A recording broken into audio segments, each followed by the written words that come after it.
ಎಲ್ಲರಿಗೂ ಸಂತೋಷ ಮಾಡ ನಮಸ್ಕಾರಗಳು. ಇವತ್ತೇನು ಗೊತ್ತುಂಟ, ನಾನು ಮನೆ ಕ್ಲೀನ್ ಮಾಡ್ತಿದ್ದೆ. ಆಗ ಒಂದು ನಮಗೆ ಅಪ್ಪ ಅಮ್ಮಂದು ಮದುವೆದ್ದು ಆಲ್ಮ ಸಿಕ್ಕಿದ್ದು. ಆಗ ಅವರು ಮದುವೆದು ಯಾವ ಗೊತ್ತುಂಟ, 10/4/1996 ಆ ಇಸ್ವಿಯಲ್ಲಿ ತೆಗೆದ ಒಂದು ಆಲ್ಬಮ್ ಉಂಟು, ಹಳೆ ಆಲ್ಬಮ್. ಇದಕ್ಕೊಂದು ಸರಿಸುಮಾರು 31 ವರ್ಷ ಆಯಿತು.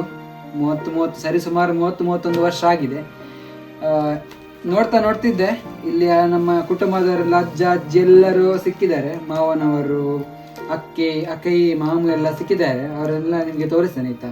ಎಲ್ಲರೂ ನೋಡಿ, ಇದು ನೋಡಿ, ಇದು ಇಲ್ಲಿ ನೋಡಿ, ಇದು ಚಂದ ಕಾಣ್ತದಲ್ಲ ನೋಡಿ.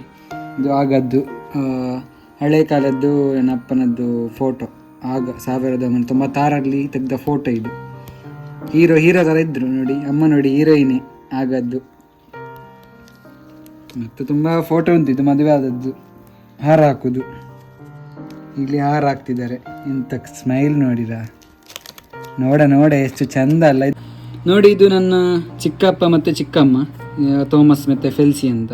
ಮತ್ತು ಇದೆಲ್ಲ ನಮ್ಮ ನೋಡಿ, ಇದು ನಮ್ಮ ಚಿಕ್ಕಪ್ಪಂದು ಮತ್ತು ನನ್ನ ಅಪ್ಪಂದು ಒಟ್ಟಿಗೆ ಆದದ್ದು ಮದುವೆ, ಜೋಡಿ ಮದುವೆ ಆದದ್ದು. ಇದು ಮನೆಯಲ್ಲೇ, ಅಂದರೆ ಮುಂಚೆ ಎಲ್ಲ ನಮಗೆ ಜಾಸ್ತಿ ಆಡಂಬರ ಇರಲಿಲ್ಲ, ಹಾಗಾಗಿ ಮನೆಯಲ್ಲೇ ಮದುವೆ ಮಾಡ್ತಿದ್ವಿ. ಮತ್ತು ನಾವು ಏನಂದರೆ ನೋಡಿ, ಇದೆಲ್ಲ ಮದುವೆದು ಫೋಟೋ.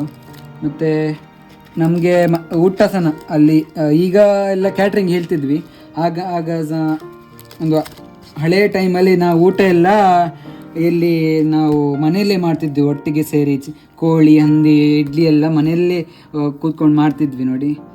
ಮಧ್ಯಾಹ್ನ ಆಗುವಷ್ಟರಲ್ಲಿ ಎಲ್ಲ ಊಟ ಎಲ್ಲ ರೆಡಿ ಆಗ್ತಿತ್ತು. ಆಗ ಊಟ ಮಾಡುವಾಗ ತುಂಬ ಸಂತೋಷ ಎಲ್ಲ ತುಂಬಿ ತುಳುಕ್ತಾ ಇತ್ತು ನೋಡಿ. ಇದು ನನ್ನ ಅಪ್ಪಂದು ಸಿಂಗಲ್ ಫೋಟೋ, ಇದೆಲ್ಲ ಹೋಗಿದೆ, ಇದು ಚೆನ್ನಾಗಿಲ್ಲ. ಇದು ನನ್ನ ಅಮ್ಮಂದು ಫೋಟೋ, ಸಿಂಗಲ್ ಫೋಟೋ. ಮತ್ತು ಇದು ಅಪ್ಪಂದು ಸಿಂಗಲ್ ಫೋಟೋ, ಆಗಿನ ಕಾಲದ್ದು. 1996ರಲ್ಲಿ ಆದದ್ದು ಮದುವೆ ನೋಡಿ. ತುಂಬ ಫೋಟೋ ಉಂಟು. ನಾವು ನಿನಗೆ ಒಂದು ಒಳ್ಳೆ ಆಲ್ಬಮನ್ನು ಮಾಡಿದ್ದೇನೆ, ವಿಡಿಯೋ ಸಮೇತ.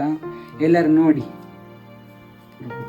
ನೋಡಿದ್ದು ನನ್ನ ಅಜ್ಜಿ, ಅಮ್ಮನ ಅಮ್ಮ, ಅಜ್ಜಿ.